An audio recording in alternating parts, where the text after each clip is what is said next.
ജീവിതത്തിലെ സകല പ്രതിസന്ധികൾക്കിടയിലും അത്യധ്വാനത്തിന്റെ കരുത്തിൽ ജീവിതം തള്ളി നീക്കുകയാണ് കോഴിക്കോട് മണക്കടവ് സ്വദേശി മൊയ്തീൻ.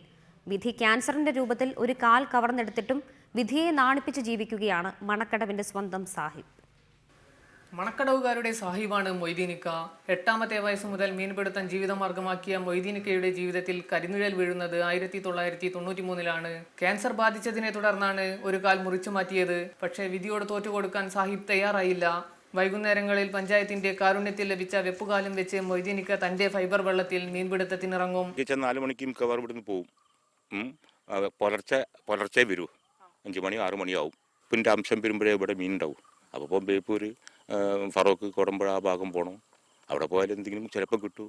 62ാം വയസ്സിലും ജീവിതം മുന്നോട്ട് കൊണ്ടുപോകാൻ വലിയ ബുദ്ധിമുട്ട് നേരിടുന്നെങ്കിലും സർക്കാരിന്റെ കണക്കിൽ ഇദ്ദേഹം ദാരിദ്ര്യരേഖയ്ക്ക് മുകളിലാണ്. വള്ളത്തിൽ എഞ്ചിൻ ഘടിപ്പിച്ചാൽ അധ്വാനത്തിന്റെ പകുതിയോളം കുറയ്ക്കാമെങ്കിലും അതിനാവശ്യമായ പണം മൊയ്തീനിക്കയുടെ കയ്യിലില്ല. ജീവിതത്തിലെ എല്ലാ പ്രതിസന്ധികളെയും തുഴഞ്ഞ് പിന്നിലാക്കുകയാണ് മണക്കടവിന്റെ സാഹിബ് ആത്മവിശ്വാസത്തോടെ.